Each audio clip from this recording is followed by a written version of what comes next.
ഇത് Manjappura mass Motors എന്നായിരുന്നു. നമ്മുടെ ഹോണ്ട ആക്റ്റീവ BS6 മോഡലുണ്ട്. അത് നമ്മൾ സർവീസിന് കയറ്റിയിട്ടുണ്ട്. ജന സർവീസായിട്ട് ചെയ്യണത്. ജന സർവീസിൻ്റെ ഭാഗമായിട്ട് നമ്മൾ അതിൻ്റെ ഭാഗങ്ങളൊക്കെ ഒന്ന് ചെക്ക് ചെയ്ത് പോകുന്നുണ്ട്. അതിന് വേണ്ടിയിട്ട് നമ്മളതിൻ്റെ ബാക്കിൽ ബ്രേക്കൊക്കെ ഒന്ന് ചെക്ക് ചെയ്യാൻ വേണ്ടി ആയിട്ടാണ്. ബാക്കിലെ ബ്രേക്സ് നമുക്കത് മാറ്റാറായിട്ട് കേട്ടോ. അത് മാക്സിമം അഡ്ജസ്റ്റ്മെൻറ്റ് ആയിട്ടുണ്ട്. ബാക്കിലെ ബ്രേക്സ് നമുക്കത് മാറ്റണം. അതുപോലെ ക്ലച്ചിൻ്റെ ഭാഗത്ത് നമ്മൾ ചെക്ക് ചെയ്യാൻ വേണ്ടി അയച്ചാണ്. ക്ലച്ചിൻ്റെ ഭാഗത്ത് വേറെ കുഴപ്പമൊന്നുമില്ല. അത്യാവശ്യം പൊടിയൊക്കെ ഉണ്ട്. അതൊക്കെ നമുക്ക് ഫുള്ളായിട്ടൊന്ന് ക്ലീൻ ചെയ്തെടുക്കാം. അതിൽ ഓട്ടോ ക്ലച്ചിൻ്റെ യൂസാണ്. നിലവിൽ വേറെ കുഴപ്പമൊന്നുമില്ല. എല്ലാം ഒന്ന് ക്ലീൻ ചെയ്തെടുത്താൽ മതി. അതിൻ്റെ ബെൽറ്റായാലും നിലവിൽ വേറെ കംപ്ലൈൻ്റ് ഒന്നുമില്ല. ബെൽറ്റ് നമുക്ക് അതിന് യൂസ് ചെയ്യാം, വേറെ കുഴപ്പമൊന്നുമില്ല. പിന്നെ അതിൻ്റെ വേരിയൻറ്റ് ബോഡി ആയാലും അതിൻ്റെ റോളർ വെയിറ്റ് ആയാലും വേറെ കുഴപ്പമൊന്നും കാണിക്കുന്നില്ല. നമുക്കതിനെ യൂസ് ചെയ്യാം, വേറെ കുഴപ്പമൊന്നുമില്ല കേട്ടോ. അതുപോലെ തന്നെ നമ്മൾ അതിൻ്റെ എയർ ഫിൽറ്ററൊക്കെ ഒന്ന് ചെക്ക് ചെയ്യാൻ വേണ്ടി അയച്ചാണ്.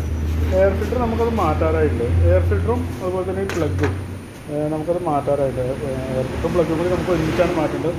അപ്പോൾ ഇതൊന്നും രണ്ടും മാറ്റേണ്ടി വരും.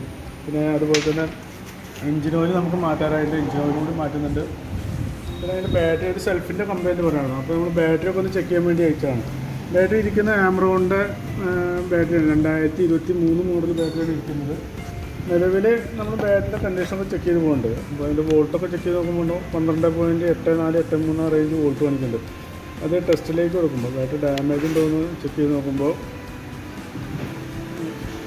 ബാറ്ററി ഓക്കെ ആയിട്ടാണ് കാണിക്കുന്നത്. ബാറ്ററിക്ക് നിലവിൽ വേറെ കംപ്ലൈൻ്റ് ഒന്നുമില്ല. ആ സെൽഫിൻ്റെ കംപ്ലൈൻറ്റ് കാണിച്ചത് ഈ സ്വിച്ചിൻ്റെ കംപ്ലൈൻ്റാണ്. അപ്പോൾ നമുക്ക് ഈ സ്വിച്ച് ഒന്ന് മാറ്റേണ്ടി വരും. അല്ലാതെ ബാറ്ററിയുടെ കംപ്ലൈൻറ്റ് ആയിട്ടല്ല കാണിച്ചത്. സ്വിച്ചിൻ്റെ കംപ്ലൈൻറ്റ് നടന്നാൽ സെൽഫ് വർക്ക് ചെയ്യാം കേട്ടോ. അതൊന്ന് മാറ്റേണ്ടി വരും. പിന്നെ അതുപോലെ തന്നെ ഫ്രണ്ടിലോട്ട് വന്നു കഴിഞ്ഞാൽ ഫ്രണ്ട് ബ്രേക്കിൻ്റെ ഈ ഒരു കേബിൾ നമുക്ക് മാറ്റണം. അതുപോലെ സ്പീഡോമീറ്റർ വർക്കിംഗ് അല്ലായിരുന്നു. അപ്പോൾ സ്പീഡോമീറ്ററിൻ്റെ കേബിൾ മാറ്റണം.